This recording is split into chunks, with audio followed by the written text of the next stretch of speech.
Good morning and welcome to SimWorld Today, Tuesday, April 29th. A special shout out to B-Ron and Siege for holding it down for us. Yesterday we're back on a Tuesday, which means one thing. That means we're joined by Rico Suave. Good morning, Rico. How are you? I'm doing well. Thanks for having me. It's always great, man, to be on SW today. So appreciate you having me. So Rico's in the building, which means, of course, one thing and one thing only. We're talking SWBA. We got plenty to go. We got a conclusion between Cleveland and Miami, a merciful one. We've got a chaotic series in the conference semifinal or first round. It feels like conference semifinals, Rico. It feels like the conference semifinals between Denver and the Clippers. But let's start with Milwaukee, where yesterday the news was that Dame Lillard did in fact tear his his Achilles. I think anyone watching that who has seen Achilles injuries pop up more and more prevalently over these last couple of years knew that the moment that injury happened. It seems like the Bucks are done. So my question is this, Rico: does that mean that Giannis is done in Milwaukee as well? You know what, man? I think it's quite possible. I think it is. The only reason why I say that there's a possibility it's not is because I remember when he was going into free agency, and I think he made the famous quote in saying that, look, if there's a wall, he wants to try to run right through it. And I just don't know if Giannis is going to be willing to go through this type of, just I guess rebuild with this franchise because I think Marsh, that's where they're headed. They no longer have Chris Middleton. Pat Covington, he's got a player option. You got Bobby Portis that has a player option. And then with Dame, look, I hope that he's able to make it back. This injury happened April 27th. He's more than likely going to miss the year. Okay. And so he's Yeah, going to he be is. 35 coming out of that. And then, with the coaching situation with Doc, look, he came over.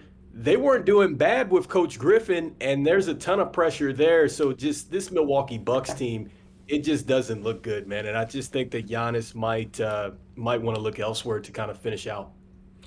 I think that he should want to look elsewhere. I don't think he will look elsewhere because Giannis, I mean, he wants to win, but I don't love the fact that we keep saying like, look, all these international guys, they don't ask out like the American dudes do, but eventually one of them's gonna pull the trigger and ask out. But Yeah. this, I think there's a lot of pride with Giannis in playing for an organization. He's got a championship with this organization. But it's going to be challenging to find a way for him to like a realistic deal unless he's going to like a Oklahoma City or a Houston. Brooklyn keeps being linked to them. I don't quite know why. But if I'm the Bucks, I actually think this is gonna sound weird, but I almost feel like you have to deal him because you have no team control of your draft picks over the next 5 years, and you can get an absolute haul for him, right? And the longer you wait to move him, I think he's 30 years old. So the longer you wait to move him, the less likely, the less enticing the package is. And I think you can get 5, 6 first round picks from the right suitor. And if you look at a team like if you're going shopping to Houston, you've got the opportunity to get some of those Phoenix Suns first round picks, which are going to be pretty enticing. You go to Houston, or excuse me, you go to Oklahoma City, maybe you get one of them Clippers picks. I think there's just a pathway. You need to stock up because you have no control of first round picks. And that means there's no real way, unless you're just going to tell Giannis, hey, ride it out for a couple years for us to reset this cap sheet, which I don't know that Giannis is going to want to sit there and run out a 46-win team, because if Giannis is on it, it's a 46 and plus win team. Ride out a 46-win 6 seed that's not going to be good enough to beat Boston. It's not going to be good enough to beat Cleveland. It might not be good enough to beat Orlando if they make the right moves, and Orlando's a team that might make a deal for him. You just you're riding out mediocrity, and this feels very much KG like when KG didn't want to be the one to ask out, and everyone told him you need to, and he did not want to be that guy, and he cost himself at least probably 2 championships if he gets traded to somebody that's of relevance at that point. I think Giannis is missing out on chances to get championships. I agree with you. And I mean, when you look at the contract situation, if we're comparing his contract to Kevin Durant, I would much rather go with Giannis because I think 100%. that I get a little bit more ceiling with that and I get a little bit more runway. And man, I just think that at 54.1 million that's left for the next couple seasons, I feel like giving up a couple picks for him if I got a team that's right there and Giannis is locked in. I'm saying I'm going with that deal. I mean, that's just me personally as a GM, but I do agree with you in the sense that look, there is a lot of pride, and again, just to lead off again with the fact that he once could have left them in free agency. There was the rumors that maybe he wanted to go to Golden State, but he said, "Hey, I want to go ahead and I want to push through the wall." And they found a way to get it done, right? Like he bet on himself. And I just don't know if he's going to have that type of energy to come back to this thing. Like you said, it's a team that's absolutely going to qualify for the playoffs, hands down, with him Yeah. there. But you're not going to go anywhere. You're just not. And so, yeah, Giannis has to make a decision. And I talked about this. I think that this is going to be a really rough offseason for the Milwaukee Bucks. I think a lot of changes are coming.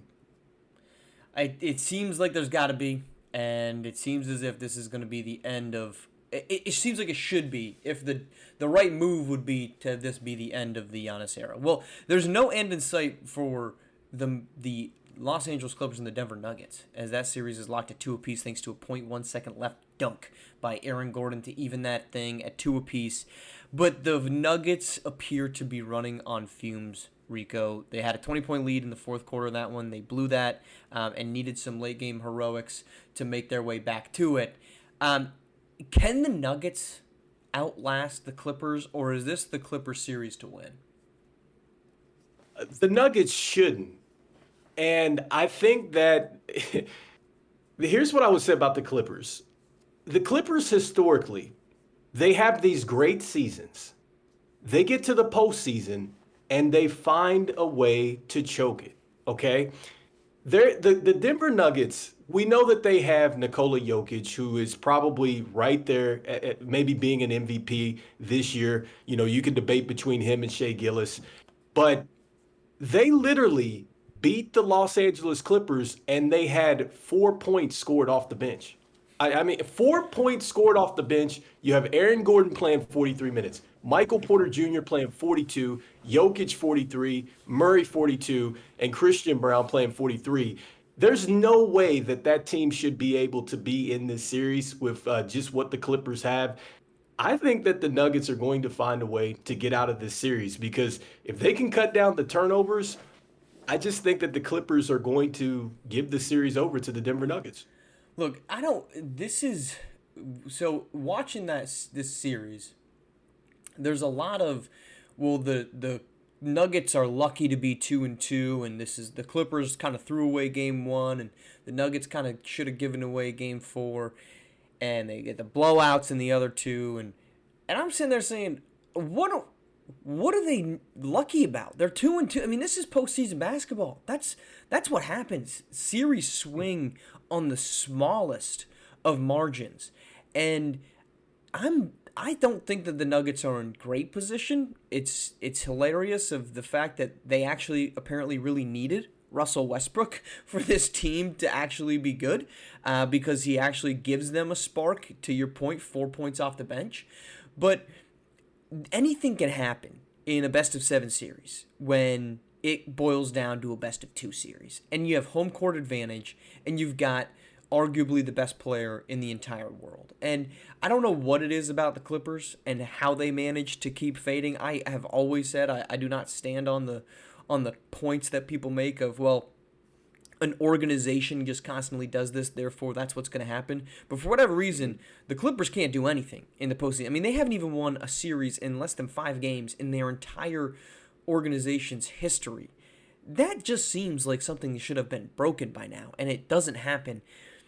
The fact that if you're the Clippers, you have to rely on 2 things to close this series. Well, 3 things, really. You have to rely on Nikola Jokic not being superhuman, which he is.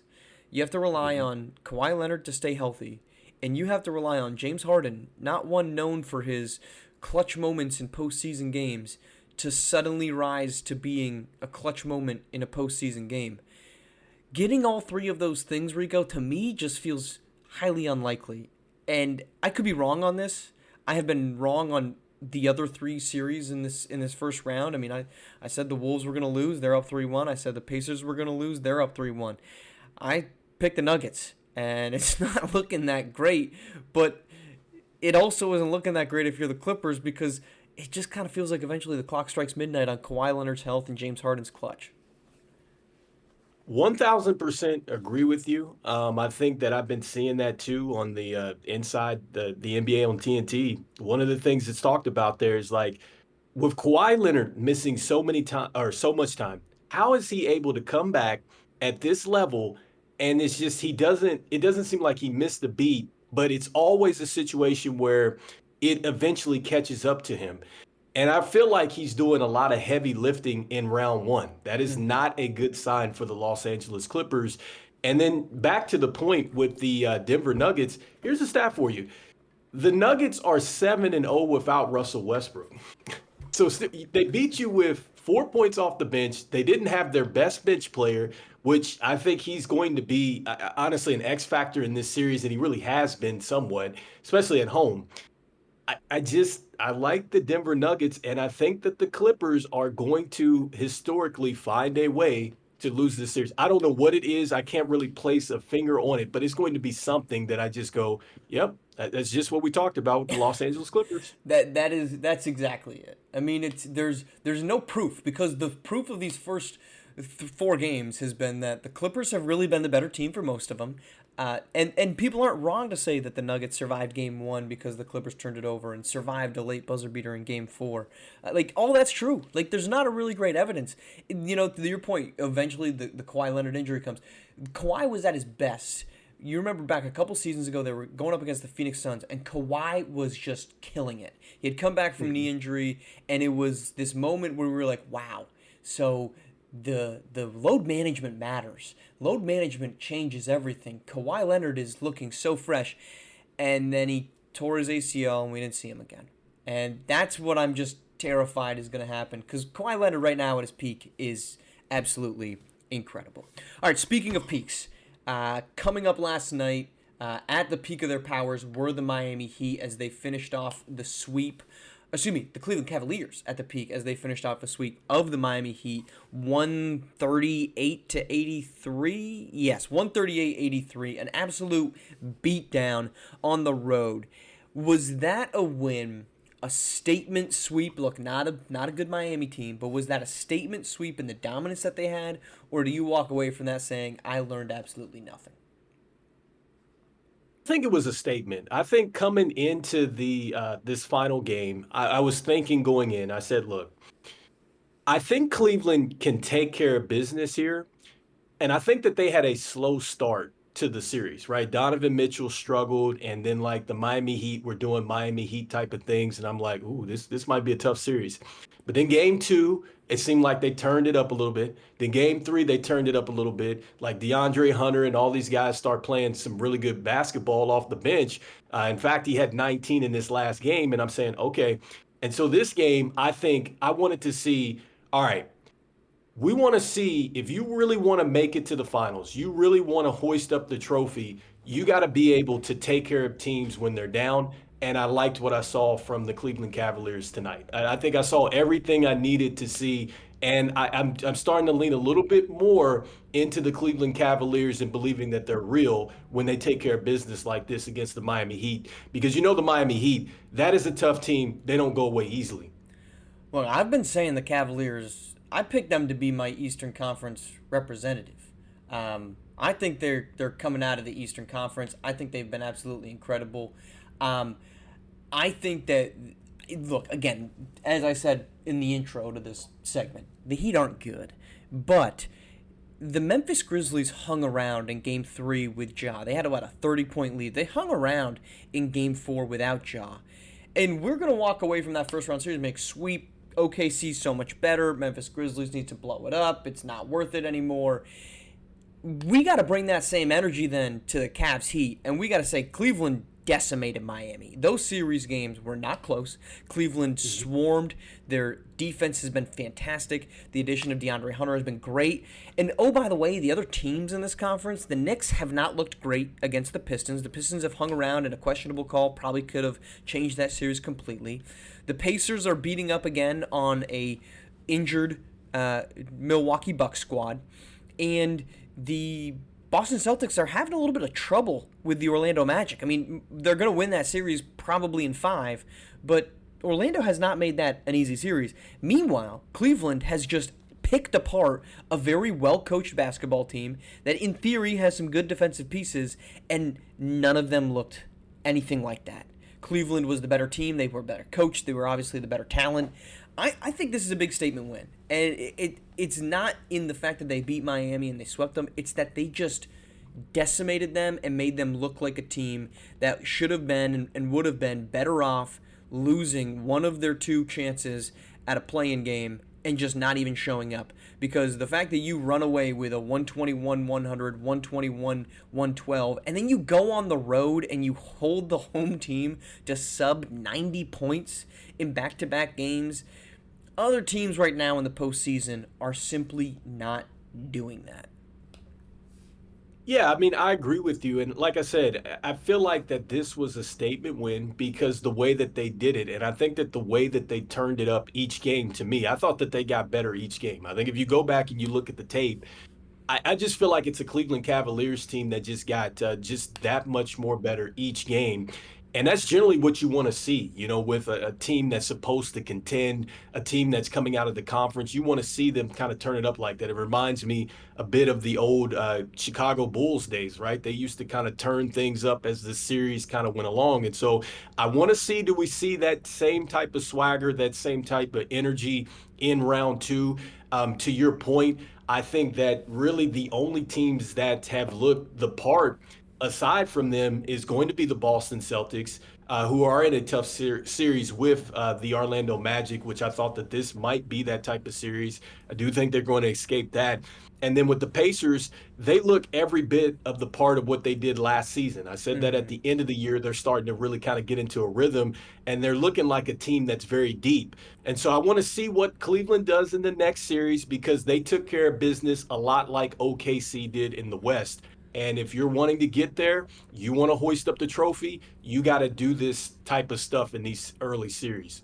Yeah, if the Pacers close it out, I'd be very curious if the Pacers beat the Bucks, and they should. And if they, and we're so far away from this moment, but it's where my mind goes.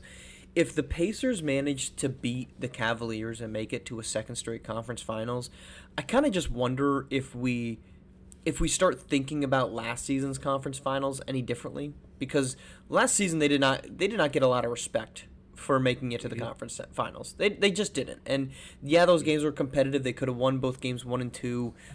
They were very close with Boston, but nobody left that being like Indiana is definitely the second best team in the Eastern Conference. It was Indiana went through an injury ragged postseason schedule. Everyone else was hurt, and that's the reason they showed up there. But if they can make it twice in a row and take down this Cleveland team, I just wonder if we start thinking about last season any differently with a little bit more respect to what they did, and then subsequently have done this season. We're a long way from that, Rico, but it's what I see as this like pathway. Like we could get a Pacers Celtics, because I think the Celtics will take down the Knicks in that second round. Yep. Pacers Celtics rematch. I just wonder how we react to that. To your point, I think that you have to really start to put respect on the Pacers' name. I really do. And I think that what I've been impressed with them about most, I guess, impressed most about this particular run is defensively, man. They've been locked in. I'm just looking at the multiple looks that Rick Carlisle has drawn up in this series against the Bucks. I get it. It's the Bucks, and, they're wounded and everything else. But they're going against one of the best players in all of the SWBA in Giannis, and they are playing the game plan perfectly. That translates along with what they are doing offensively. We know that this team can score points, and then you factor in that Obi Toppin, who I think has been a terrific pickup when they got him from the Knicks. So many other guys that have contributed. I love the fact that they're finally using Jarius Walker, a former lottery pick. Like, man, the Pacers is scary, and I love what they got with Thomas Bryant in the trade. I think it's just an undervalued trade that they got there that's becoming huge for this team. And I think it's going to pay off in this second round against the Cavs. But like you said, we'll see if the Cavs take care of business here. All right, Rico, that is our show. Everyone can listen to you, SWBA, today, every single night. Where else can they catch you? Clutch Time, right? You're popping in on Clutch Time? Yep, we got clutch time, and then we got a lot of stuff coming up here for Hoops area, so we'll definitely be out there a lot coming up. So I'll tell you that much. Perfect. All right, Rico, great chatting with you. We'll be back with you on Tuesday next week. We'll break down who knows what these postseason series are going to look like by then, but we look forward to that one. Appreciate you taking the time and appreciate you all tuning in here on SimWorld TV, the only place you can see the game, be the game.